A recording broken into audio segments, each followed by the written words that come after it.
सरस्वती पूजा की जगह सावित्री का पूजा कर लेना, ज्योतिबा फूले का पूजा कर लेना। संत रविदास ने जिस आचरण जिस चरित्र के निर्माण की बात की, कठौती में गंगा तब मन करे चंगा। हमारा मूल्यांकन किसी रंग भेद कपड़े से नहीं किया जा सकता। आगे पढ़िएगा, पूछेंगे क्या हो चाचा जी ठीक माना कि ठीक रहते, किस्मत में जो लिखल छे। सबसे ज्यादा यदि अंधविश्वास भाग भगवान और किस्मत का कहीं है तो दलितों के बीच। बाबा साहब एक व्यक्ति नहीं थे। उस यातनाओं के दौर में जब समाज के हर व्यक्ति के लिए उन्होंने कलम चलाई तो जस्टिस की धारा सब व्यक्ति तक पहुंचा। जनरल कोटा से आपके सीट को भर दिया जाता है। एक भी सेक्रेटरी इस देश में दलित और ओबीसी नहीं है। जब किंग मेकर थे लालू यादव जी, मुलायम सिंह जी, रामविलास जी और देवेगौड़ा और गुजरात की सरकार थी तो कॉलेजियम सिस्टम क्यों नहीं आया? 9वीं सूची में जब सबसे पहले स्टालिन ने लाया तो बीजेपी सुप्रीम कोर्ट चली गई। आरक्षण में प्रमोशन की बात आई तो बीजेपी सुप्रीम कोर्ट चली गई। बस इन नेताओं को अपनी गलती को छुपाने के लिए जाति को गाली देना है और हनुमान की दाढ़ी मोछ बना के, लाल झंडा हटा के, राम हटा के नफरत पैदा कर। जरूरत है एक ऐसे नायक की जो सत्ता पर बैठे, आते ही बिना किसी डर भय के दुनिया चेंज करने की ताकत पैदा करे। बैठा रहो, बैठी रहो, बैठिए सब लोग बैठ जाओ, सब लोग बैठ जाइए, अच्छा लगेगा। प्रणाम, जय भीम। आचरण से, चरित्र से भी जय भीम होना चाहिए, वो नहीं है। देखिए, चूंकि सुबह अंबेडकर हॉस्टल थे, फिर कल्याण छात्रावास, फिर और 3 हॉस्टल, फिर मेरा कार्यक्रम था, पूरे देश के लोग आए थे। कल हम लोग आरा में थे। सम्मानित मंच, सम्मानित नेता, उम्मीद, सपना और विश्वास के प्रतीक नीचे बैठे क्रमवीर, क्रांतिवीर छात्र साथी, मेरे अनुज, सभी इस हॉस्टल के पुराने साथियों, मित्रों, जिन्होंने लगातार जहां रहे हैं वहीं अपने विचारों के साथ अपने कर्तव्यों के पथ पर चलते रहते हैं। कम और बेसी हमारे सभी सम्मानित, हमारे छात्र नायक मनीष जी, ऊपर आइए ना, ठीक है, सब बैठे बैठे हमारे साथ बैठिए, आप लोग बैठ जाइए, सब लोग बैठ जाइए। हमारे नेता मित्र और हमारे यहाँ छात्र अध्यक्ष जी, हमारे चुनाव लड़ रहे, इसी हॉस्टल के नायक हैं, बहुत सारे साथी जो मंच पर बैठे हैं। आप चाहते क्या है? बदलाव। आप सिर्फ इतिहास पढ़ते हैं, इतिहास की बोलते हैं, इतिहास बदलना नहीं जानते। वैसे भी ये देश समझौतावादी रहा है, कभी लड़ना ना जाना, ना जीना जाना, ना मरने की तैयारी। समझौता बेटा, बच्चे आप लोग हट जाइए, बेटा बेटा अभी हट जा, नमस्ते, पढ़ा। समझौतावादी कंट्री रही है जिसमें 700 साल मुगल, 300 साल अंग्रेज और अब जमींदार पूंजीवाद। ऐसी मानसिकता जिस मानसिकता के लोगों को परिवर्तन के बारे में सिर्फ पूंजीवाद, सत्ता, नफरत, एन के प्रकार है। उन्हें लगता है कि सत्ता चाहे जैसे भी मिले। जिन लोगों ने बाबा साहब अम्बेडकर या पेरियार, ज्योतिबा फूले, वाल्मीकि जी, संत रविदास जी, साहू जी महाराज जी, या जितनी नायिका, लेकिन जो सामाजिक संघर्ष के प्रणेता हुए, चाहे अहिल्या हो, कौशल्या हो, सावित्रीबाई फूले हो, ज्योतिबा फूले हो, या समाज में जो बदलाव का संदेश दिया, उनके किसी किताबों के पढ़ने में बहुत तवज्जो नहीं दी गई, जिससे भगवान का, भाग का, किस्मत का, अंधविश्वास का, आडंबर का, कर्मकांड का रिश्ता जोड़ा। उसको इस देश के लोगों ने कभी गीता में, कभी कुरान में, कभी बाइबल में, कभी भगवत में, कभी रामायण में। ए भैया, यही दिक्कत है। हेलो, ए बक बक बक बक, हट जाओ प्लीज। नहीं बदल पाइएगा गाली देके, गाली खत्म करके बदलो। आप सोचते हैं गाली देके बदलो। बाबा साहब अम्बेडकर ने किसको गाली दी? देश से पूरी दुनिया जब पीड़ित थे, जब कमजोर और वंचित तबके के लोगों को चलने की आजादी नहीं थी, बोलने की आजादी नहीं थी, जब झाड़ू बांध दिए गए, बाल्टी बांध दिए गए, कान में सब कुछ डाल दिए गए, जब सामाजिक सांस्कृतिक विचारों पर हमला था, तभी राजनीतिक और आर्थिक आजादी की बात नहीं थी। सबसे ज्यादा विरासत, सांस्कृतिक सामाजिक विरासत पर हमला हुआ। मूलवासी आदिवासी, दुनिया का इतिहास कंप्लीट रूप से वंचित कमजोर उन लोगों की है जिन्होंने भारत के निर्माण में, मानव के निर्माण में सबसे बड़ी भूमिका निभाई। हम बाबा साहब अम्बेडकर तो बहुत बात की बात है, उसके पहले तो दुनिया के बहुत सारे क्रांतिकारी विचारक इस धरती पर आए, जिन्होंने सामाजिक, सांस्कृतिक, आध्यात्मिक दर्शन के लिए बहुत सारी यातनाएं झेली। जब बाबा साहब अम्बेडकर आए, जिन्होंने अपनी आंखों से यातनाएं भी देखी, पीड़ा भी देखा, दर्द भी देखा, अपने मां को कराहते देखी, अपनी बेटियों के सम्मान को चीरते हुए देखा, और जब संपूर्ण मानव और विश्व कल्याण की बात आई तो बाबा साहब अम्बेडकर ने कभी किसी को गाली नहीं दी। दुनिया के सारे ग्रंथों का अवमूल्यन किया, उसने सामवेशी विचार को लाया, विश्व के सारे दर्शनों को आत्मसात किया, और जब उन्हें एक कर्तव्य और जिम्मेदारी का पथ उनको दिया गया तो उन्होंने वसुधैव कुटुंबकम के विचारों से आगे बढ़े। तालीम, उन्होंने किसी के साथ अनजस्टिस नहीं किया। यदि right of education, right of justice, right of health, right of humanity, सब चीजों की बात उन्होंने की, तो उसमें जाति, धर्म, मजहब, लिंग, भाषा, क्षेत्र को उन्होंने नहीं बांटा। उन्होंने सर्वधर्म समभाव को ग्रंथ में लाया। उन्होंने मिनिमम रिक्वायरमेंट और ए नायक सर ऐसे विचारक नहीं बन पाए। हम और लोग नहीं हैं। आपके यहाँ जो आते हैं बाराती का मेला लगाने, मैंने दुनिया के अपने लाइफ से, अमेरिका से आने के बाद 81 से लड़ रहे हैं दुनिया के हर आदमी से। जो लोग लंबी लंबी भाषण देते हैं ना, उनको पूछो ना, एक बार जो सत्ता में रहे हैं, तुमने कोई एक काम बता दो जो किया। मैं आज आपको बता रहा हूं, उनसे पूछिए। मंडल कमीशन, जो कॉलेजियम की बात जो आप निजी क्षेत्र में आरक्षण की बात, या आर्मी में दलितों के आरक्षण की बात, मुलायम सिंह डिफेंस मिनिस्टर थे कि नहीं? रामविलास जी मिनिस्टर थे कि नहीं? क्यों नहीं भीम, जब वही रेजिमेंट और भीम रेजिमेंट की बात क्यों नहीं उठी उस पर? क्यों नहीं आर्मी में आरक्षण की बात उस पर सभी? मायावती जब पूर्व सरकार में थी, लालू यादव भी पूर्व सरकार में थे और नीतीश जी भी पूर्व सरकार में थे। जब नीतीश जी एक स्वाभाविक प्रक्रिया के तहत, जिस तरह राजस्थान में एक माली मुख्यमंत्री जिन्होंने अभी राइट ऑफ हेल्थ कर दिया, पूरा विरोध के बावजूद राइट ऑफ हेल्थ कर दिया समाज के हर व्यक्ति के लिए। आप जिस विचारों को लेकर लड़ना चाहते हैं, हम कभी कभी सोचते हैं, हम 83 में मुखिया बने, तब से लेके हमको 40 साल हो गए।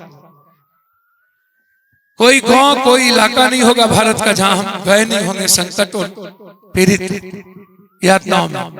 सवाल वो नहीं है, सवाल वो है कि दुनिया के इस सदी के सबसे बड़े महान है बाबा साहब। इसीलिए कि उन्होंने जिस गीता, कुरान, बाइबल या जिस ग्रंथ के विचारों को एक बड़ा ह्यूमैनिटी ऑफ मूल्य और कल्याण के भाव से जो एक संविधान लिखा, वो दुनिया का ग्रंथ क्यों बना? इसलिए कि मिनिमम रिक्वायरमेंट और फंडामेंटल राइट के पहले सबसे पहले जो बाबा साहब अम्बेडकर ने जिस फ्रीडम की बात की, वो था जीने की आजादी, विचारों की अभिव्यक्ति की स्वतंत्रता। मनुष्य मन प्रधान है, मनुष्य जीव प्रधान नहीं है। तो जब मनुष्य मन प्रधान है तो मनुष्य अपने तरीके से जीने की आजादी चाहता है। माँ बाप भी यदि किसी सब्जेक्ट में कह देता है कि हमारा मन है मैथ में और हमको कह दे कि नहीं इकोनॉमिक्स पढ़ना है, तो हम पर बोझ लगता है। जब बच्चों के विचारों के माँ बाप भी स्वतंत्रता के साथ उसको प्रोटेक्ट करता है, तो फिर बच्चे अपने मेंटल लेवल जो उसका है उसके तहत अपना अचीव कर पाता है। तो दुनिया में सबसे पहले यदि किसी चीज पर हमला हुआ तो उस वक्त आर्थिक आजादी की तो बात नहीं थी। नहीं गिरेगा, आप जाइए, चिंता नहीं करें। उस वक्त आर्थिक आजादी की तो बात नहीं थी। आर्थिक आजादी की बात तो बहुत बाद में आई। उस वक्त बात थी हमारी सांस्कृतिक और हमारी सामाजिक आजादी, जिस पर हमला हुआ था सबसे पहले, और मेरे जीने के तरीके। और बाबा साहब अम्बेडकर ने सबसे पहले सभी लोगों के, सभी लिंग, क्षेत्र, भाषा और कमजोर तबकों के विचारों की अभिव्यक्ति को फ्रीडम देने की उन्होंने लाइन लिखा। और ये कैसे होगा, मैं अपने बड़े लोगों से यहां पूछना चाहता हूं कि बाबा साहब अम्बेडकर ने तो एक ग्रंथ लिख दिया, उसका अचीव कौन करेगा, उसको एक्सिक्यूट कौन करेगा? विवेकानंद ने कहा था मैन मेकिंग, और बुद्ध ने कहा था अपोह दीपो भव। बुद्धम शरणम गच्छामि, संगम शरणम गच्छामि, संग गच्छध्वम संबद्धध्वम संभो नाम से जानता देवा भाग्यम यथा पूर्वे संजय ननोपास समानी वयाकुति समाना हृदय समानो मस्तो नव यथा वह सुशासन। बुद्ध की यह युक्ति संपूर्ण मानव जाति के कल्याण के लिए, बिना किसी ऊंच नीच के भेदभाव के, बिना किसी आडंबर अंधविश्वास कर्म कांड के, एक समाज, एक चूल्हा, एक चौका, एक है मानव समाज, मानव मानव एक है, मानव का धर्म एक है, इस भाव के साथ खुद आगे बढ़े। और उन्होंने सबसे पहले समाज के अंतिम व्यक्ति के जीवन के निर्माण को आत्मसात करके एक मूल विचार फैलाया। तो बुद्ध की मूर्ति कितने लोगों के जादव कुर्मी कोरी के घर में है? कितने राजपूत भूमिहार बावन के घर में? हेलो, कौन ऐसा आदमी है पप्पू यादव के घर में बुद्ध की मूर्ति दिखा दी? राजनीति करते हैं इसलिए कोई दे दिया होगा गिफ्ट में, तो हम रख लिए होंगे नेतागिरी करने के लिए। क्या हम बुद्ध को, आइडियोलॉजी को फॉलो करते हैं? क्या हम अपो दीपो भव के जीवन दर्शन को समझते हैं? क्या वाल्मीकि, महर्षि वाल्मीकि जिसने रामायण की रचना की, जो ऑथर थे, क्या हमने उसको इष्ट माना? क्या संत रविदास को हमने भगवान माना? क्या पासवान के घर में संत रविदास की तस्वीर है? क्या क्रांतिकारी चोरमल की तस्वीर किसी डोम के घर में है? क्या वाल्मीकि की तस्वीर किसी अन्य लोगों के घर में है? उसकी परसेंटेज 0 होगी और वो दिखाने के लिए होती है। हमें फालतू बात मत पढ़ाइएगा। कुछ लोग पढ़ाने लगते हैं तो मैं बहुत खतरनाक भी हूं। मैं दुनिया से डरता तरता नहीं हूं, न कभी भगवान से डरा। 1 साल माओवादी से लड़े, 72 किलोमीटर भीतर जाकर के सारे माओवादी को मारे। जब मधेसियों से वो लड़ रहा था तब एक बार मधेसियों को हम कमजोर होने नहीं दिए थे। और हाँ, मैं लड़ता हूं, मैं लाठी गोली से नहीं लड़ा, मैं मरने के जज्बात से आज तक आगे बढ़ा। हम अपने ही इष्ट को कभी सम्मान नहीं दिए। कौन देगा मेरे इष्ट को सम्मान? संत रविदास ने जिस आचरण जिस चरित्र के निर्माण की बात की, कठौती में गंगा तब मन करे चंगा। हमारा मूल्यांकन किसी रंग भेद कपड़े से नहीं किया जा सकता।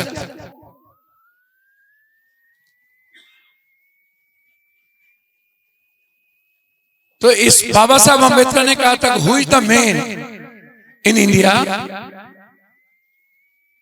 जो हमारे इस दर्शन को क्रिएट करेगा। क्या कोई एक आदमी पैदा होगा?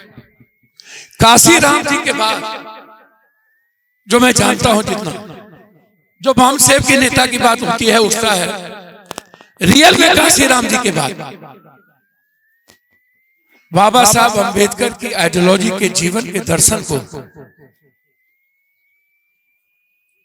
जीत और लक्ष्य और जीवटता के साथ किसी ने प्रयास नहीं किया। और हम लोग सबसे ज्यादा यदि अंधविश्वास भाग भगवान और किस्मत का कहीं है तो दलितों के बीच। हमारी बेटी, हमारी माँ 100 किलोमीटर 20 किलोमीटर यात्री के लिए नंगा चलती है, गणेश को दूध पिलाती है। सारे तरह के कर्मकांड में सबसे ज्यादा यदि इन पाखंडियों ने किसी का इस्तेमाल किया है तो कमजोर वंचित दलितों का किया। किसी से पूछिए क्या हालचाल है तो कहेगा ठीक है बाप, भगवान को जो मंजूर है वही ना हुई, जो किस्मत को मंजूर है वही ना हुई। ये जो परिस्थितियां हैं ये बहुत बुरी परिस्थिति है। इसीलिए मैं एक बात बहुत क्लियर कह देना चाहता हूं, आप लोग जब कभी मेला लगता है तो तरह तरह की गाड़ियां तरह तरह के लोगों को बुलाते हैं। उनसे कभी पूछे कि उसने कोई परिवर्तन किया है कि नहीं। दशरथ मांझी जी जब डेथ किए उसके पहले उनको कुर्सी पर नीतीश कुमार जी ने बैठाया और पूरा मैनेज किया, लेकिन जब मरे तो उसका बच्चा घास की रोटी खा रहा था। पप्पू यादव हेलीकॉप्टर से गए और उसके बेटे को 2 लाख रुपया अपने जीवन जीने के लिए उसी वक्त दिया, और 1.5 महीने के अंदर सबसे पहली मूर्ति 4 लाख की दशरथ मांझी की पप्पू यादव ने उसके घर लगा करके पूरे देश को संदेश दिया कि दशरथ मांझी का इस्तेमाल नहीं किया जा सकता। और आज तक मेरी बीवी के अकाउंट से 10,000 रुपया महीना, जब से दशरथ मांझी मरे हैं तब से पप्पू यादव 10,000 रुपया महीना उसके बेटे को भेजता है आज तक। आपने किसी से पूछा? लगभग जितने बलात्कार हुए हैं दलित की बेटी का बलात्कार हुआ, गरीब के बेटी का बलात्कार हुआ। पूछा उन नेताओं से कई ठो बलात्कार में गए हैं, पूछे कि आप कितने मर्डर में जाते हैं, पूछे कि आप कितनी घटनाओं में जाते हैं। कोई ऐसा परिवार, बगल में 300 घर दलित के जल के राख हो गए। मुख्यमंत्री डिप्टी सीएम की बात छोड़ दो, विपक्ष की बात छोड़ दो, एक भी दलित नेता नहीं गए। 3 दिन के बाद पप्पू यादव के जाने के बाद जब सबकी बेटी की शादी थी, सबके पैसे जल गए और सबको जब हम 25,000 40,000 रुपया दे के आ गए, एक नेता गए और उन्होंने कहा सरकार से बात करेंगे, जबकि लगभग उन्हीं की जाति जले थे, जेब से 500 रुपया नहीं निकली उसकी मदद करने के लिए। वो भी आपके नायक है, वो भी आपके हीरो हो जाते हैं। और ऐसे लोगों के लिए ही आपका जिंदाबाद होता है, कभी भगवान के लिए, कभी भाग के लिए, कभी किस्मत के लिए, कभी आडंबर के लिए। इस अंधविश्वास से निकले बेगर गरीबी का सबसे बड़ा कारण है भगवान, सबसे बड़ा। उसके बाद है सिस्टम, भाग और किस्मत। आपके पिता से हम पूछेंगे का हाल चाल बालक, तो का पप्पू जी ठीक है ही, जो भगवान करियन वही ना हुई। आगे पुड़िएगा पूछेंगे का हो चाचा जी ठीक माना की ठीक रहते, किस्मत में जो लिखल छे।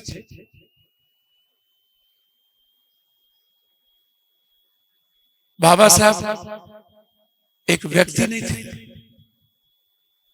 उस यातनाओं के दौर में जब समाज के हर व्यक्ति के लिए उन्होंने कलम चलाई तो जस्टिस की धारा सब व्यक्ति तक पहुंचा। तो बाबा साहब अम्बेडकर इस सदी के बहुत बड़े दार्शनिक युग दृष्टा थे। इसीलिए कि जो फर्क दुनिया ने समाज और व्यक्ति के बीच किया, ऊंच नीच का, छोटे बड़े का, बाबा साहब ने संविधान लिखने वक्त भारत के मूल मंत्र को आध्यात्मिकता के साथ वैज्ञानिक तकनीकी, इस भारत में सबसे बड़ी तरक्की क्या हुई? दो, एक विज्ञान, एक तकनीकी। महत्व विज्ञान और टेक्निकल चीजों को छोड़ दीजिए तो भारत 200 साल पीछे। उठा के देखिए, 200 साल। तो आप से मेरा एक आग्रह होगा, आज युग क्या है? आर्थिक आजादी। इसके अलावा क्या? 6,000 रुपया में आपके भाई जिएंगे? देश का पीएम कहता है 6,000 रुपया पर कैपिटा इनकम, और देश का पीएम कहता है कि हम 15 किलो चावल और 10 किलो आटा देते हैं तब आप खाना खाते हैं। गौर से सुनिएगा, छोड़ दीजिए ये दुनियादारी।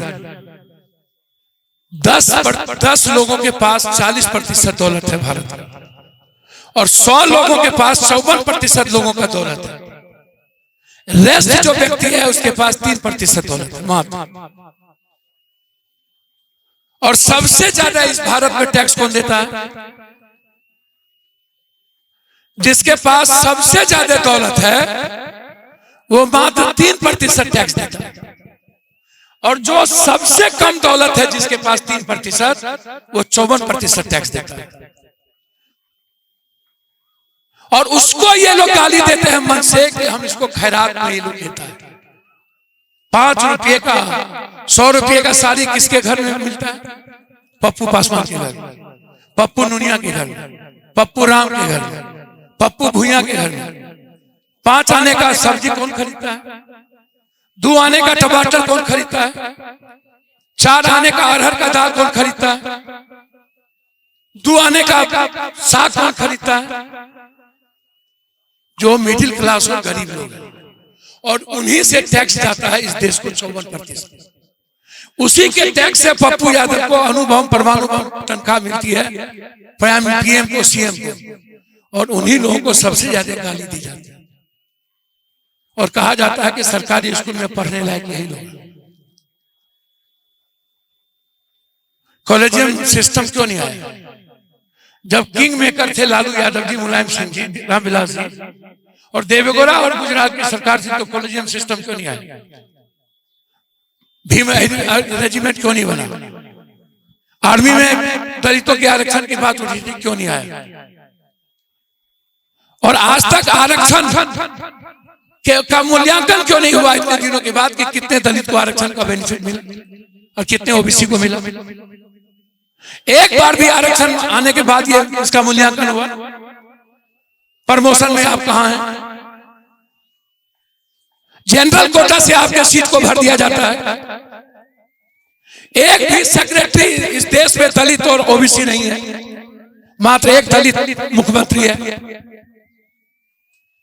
आजाद हिंदुस्तान के बाद मात्र 2 आदिवासी, एक झारखंड, एक स्टालिन। जब आपके आरक्षण को खत्म करने की बारी आई तो आपके आरक्षण से 10% निकाल करके हमारे एक भाई को दिया गया।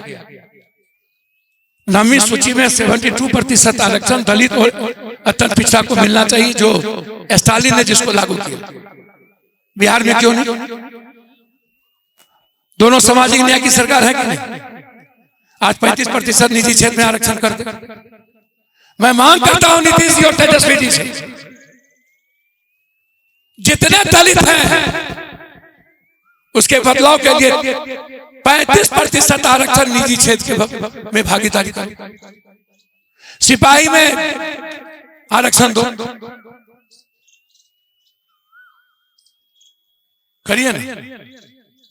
राइट टू हेल्थ करिए, राइट टू एजुकेशन करिए, जो एक माली जाति के मुख्यमंत्री अशोक गहलोत ने किया है, करिए ना।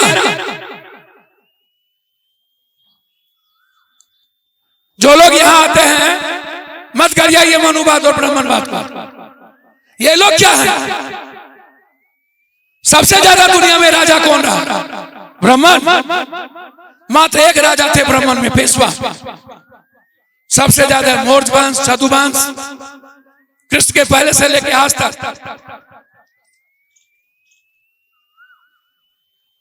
बस इन नेताओं को अपनी गलती को छुपाने के लिए जाति को गाली देना है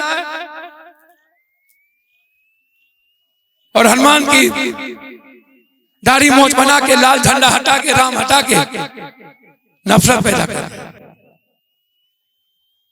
मैं एक बात अंतिम में कह के जाता हूं, परिस्थितियां हीरो बनाती है, भीड़ नहीं।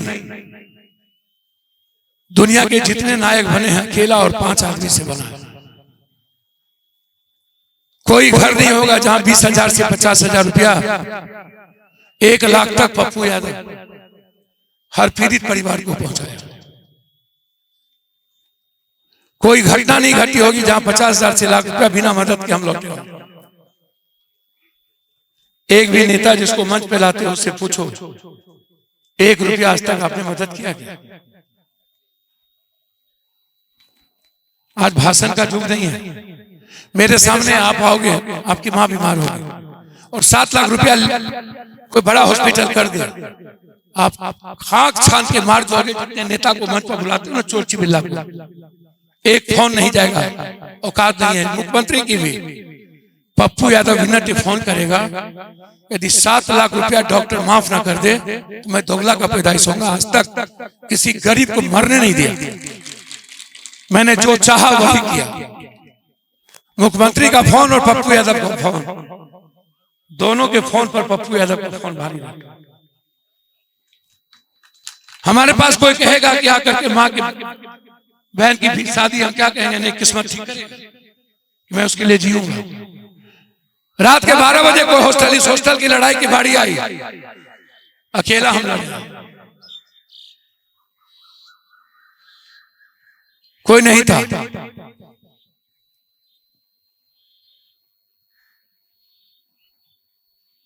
इसीलिए मैं आपसे आग्रह करूंगा भाई मेरे, यदि बाबा साहब अंबेडकर और अंबेडकरवादी विचारों को उतारना चाहते हो ना, नरेंद्र मोदी क्या चाहता है जानते हैं? 5 बात चाहता है वो। पहला, 2/3 मेजोरिटी में आकर के संविधान बदल देना, और 24 में यदि 2/3 मेजोरिटी में आया तो सबसे पहले आरएसएस संविधान बदलेगा। सेकेंड, राष्ट्रपति प्रणाली अमेरिका की तरफ भारत मिलाने। थर्ड, आरक्षण को खत्म करना। चौथा, जैसे डिप्टी डायरेक्टर बिना लिखित परीक्षा और बिना भावा और डायरेक्ट बहाली हो रही है आरएसएस के द्वारा, आप कहीं के नहीं रहोगे। चौथा, जाति जनगणना खत्म कर देगा। जाति जनगणना में कुर्मी, कोयरी और जादव को कोई बेनिफिट नहीं है। जाति जनगणना में उसको बेनिफिट होगा जो आर्थिक, सामाजिक, राजनीतिक,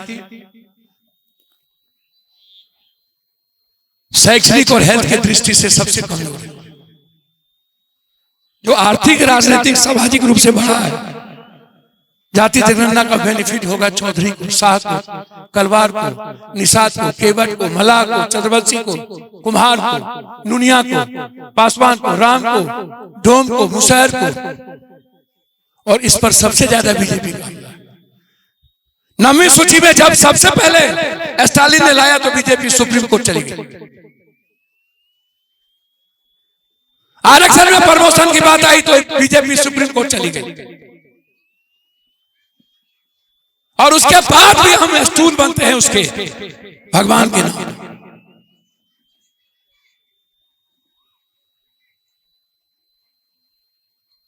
जरूरत है एक ऐसे नायक की जो सत्ता पर बैठे, आते ही बिना किसी डर भय के दुनिया चेंज करने की ताकत पैदा करे, लिखे, किसी के भरोसे न जिए। इसीलिए मैं आप सबसे कह के जा रहा हूं कि आप मेरे परिवार हैं। मुझे सड़कों पर लाठी खाते 40 साल हो गए। कभी किसी से पूछ लेना 12,000 बीघा जमीन पप्पू यादव किसको बांटा? अपने हाथ से मांगा। 100 बीघा भी जमीन मेरे पास नहीं। हम चौथे जमींदार के बेटे थे। कामाख्या बाबू साहू परबत्ता मोल सिंह के बाद पप्पू यादव की गिनती थी। अभी हाल फिलहाल लाठी खाए। चिक्कन मुक्कन सुंदर चेहरा को लाके बाबा साहब अंबेडकर के विचारों को नहीं बदला जा सकता। ये जो दुनिया को लाते बाबा, मैं इससे ज्यादा कुछ नहीं कहूंगा। मैं एक आग्रह आप सबसे करके जाऊंगा कि अपने जीवन के विचारों को बदलो, दूसरी जाति को गाली मत दो, और अपने भीतर जो अहंकार है वो आज हमको दे दीजिए। आपका अहंकार निकल गया तो समझना आपका निर्माण हो गया। और जिस दिन दूसरों का सम्मान करना सीख लिए उस दिन आप सत्ता व्यवस्था पर आ जाओगे। और इसमें सबसे ज्यादा जरूरत ओबीसी में कुर्मी, जादव और कोरी को करना पड़ेगा। ओबीसी में ये तीनों मनुवादी हो गए। मनुवादी वो लोग नहीं है, ये लोग हैं। ब्राह्मणवादी वो लोग नहीं है, अब ये लोग हो गए। किस गरीब का सम्मान करता है ये जादव, कोरी कोरी? किसका पैर छूता है? अकेले जादव 17% है पूरे देश में। ये दुनिया बदलता था, एक जाति में अकेला है जादव। फिर क्यों देश के सत्ता पर और मुख्यमंत्री नहीं है? इसलिए कि कलम और विचारों की लड़ाई लड़ना छोड़ दिया, लाठी चलाना और लाठी उठाना शुरू कर दिया। जब तक ये जादव लाठी चलाना, लाठी उठाना बंद नहीं करेगा और गरीब का पैर नहीं छुएगा, तब तक इस देश के सत्ता में कभी नहीं बैठेगा। ये गरीब का पैर छूना बंद कर दिया। ये कुर्मी, कोरी, जादव जो कभी भूमिहार राजपूत के साथ समाज की स्थिति थी, आज जादव कुर्मी के साथ स्थिति होगी। इसीलिए हम सबको समझना पड़ेगा कि 2024 के बाद हम लोग का अस्तित्व बिठा देगा ये। हम लोग ड्राइविंग सीट तो भूल जाइए, चपरासी और खलासी के रख दिए।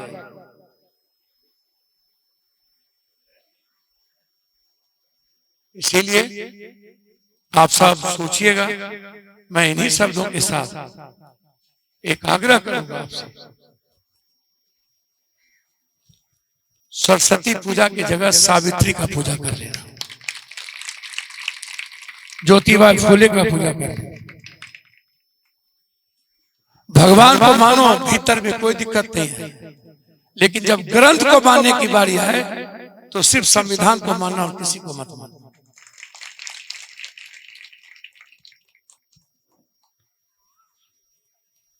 और जब पप्पू यादव जैसे ब्राह्मणवादी आपको पूजा के लिए सड़कों पर आपकी मां को चप्पल खुलवा के हमारी बेटी को रथ पर बैठा के यात्री बना दे और आपकी मां को 10 किलोमीटर पैदल चला दे, तो उठा के मेरी बेटी को फेंक देना, अपनी मां को चलने नहीं देना, नंगे ये आपको कह रहा हूं। आप लोग इस्तेमाल मत हो, तब अम्बेडकरवादी सोच की बात होगी। बहुत बहुत धन्यवाद। जय भीम, जय बुद्धाय नमः। मुझे हमारे साथियों ने, मुझे लग रहा था कि खत्म न हो जाए। मैं इस हॉस्टल आकर के सुकून महसूस करता हूँ। वैसे मैंने ही सावित्रीबाई फुले की पूजा शुरुआत की थी। सबसे पहला पूजा सावित्री माँ का पप्पू यादव ने अम्बेडकर हॉस्टल से किया। पहले सरस्वती पूजा होती थी, याद है ना आपको? और तब पूरे बिहार में सावित्री माँ फुले की शुरुआत। इसलिए अपने चरित्र और आचरण और चिंतन में हमें अम्बेडकरवादी होना पड़ेगा। आपके यहाँ आए, आपका सम्मान, मेरा और आपके बीच का रिश्ता माँ और बेटे का है, बाप और बेटे का। आपकी खुशियों में मेरी जिंदगी समाहित है। जब तक आप नहीं मुस्कुराते हैं तब तक पप्पू यादव को नींद नहीं आता है, ये याद रखिएगा। मैं आपके लिए जीता हूं पल पल। मुझे आपकी खुशियों में एक ऊर्जा मिलती है। जहां आपके रास्ते जीने के बंद हो जाएं, समझना वहीं से पप्पू यादव का रास्ता आपके लिए शुरू हो जाता है। मेरा हर रास्ता आपके दरवाजे और आंगन में जाता है। आपके आंगन की खूबसूरत मेरी माँ, मेरी बेटी, मेरा भाई, मेरी ऊर्जा का स्रोत है, मेरी जिंदगी है। मैं सिर्फ उसके सम्मान के लिए जीता हूं। मेरा हाथ गरीबों के पैर के अलावा कभी किसी का पैर नहीं छुआ। ना मैंने किसी भगवान को हाथ जोड़ा है, ना किसी पीएम और सीएम को। जीवन जब तक रहेगा गरीबों के पैर पर हाथ जाएगा, किसी और के लिए पप्पू यादव का हाथ कभी नहीं। मैं जब तक हूं, आपके जीवन की आजादी और आपके जीने की आजादी के साथ मैं कुछ नहीं हूं। मैं एक आम आदमी के लिए पुत्रवत हूं। इन्हीं शब्दों के साथ मैं हृदय से आपको और आपके पूरे परिवार को शुभकामना देते हुए हम सब एक नई सत्ता, जिसमें हमारा बाबा साहब अम्बेडकर का संविधान दुनिया का सबसे सर्वोच्च हो और मिनिमम रिक्वायरमेंट और फंडामेंटल राइट के साथ आर्थिक बोझ इस देश के गरीब और कमजोरों पर ना पड़े, इस सत्ता की उम्मीद के साथ हमें बढ़ना चाहिए, प्रयत्न करना चाहिए। बहुत बहुत धन्यवाद। मैं प्रणाम करता हूँ। जय भीम।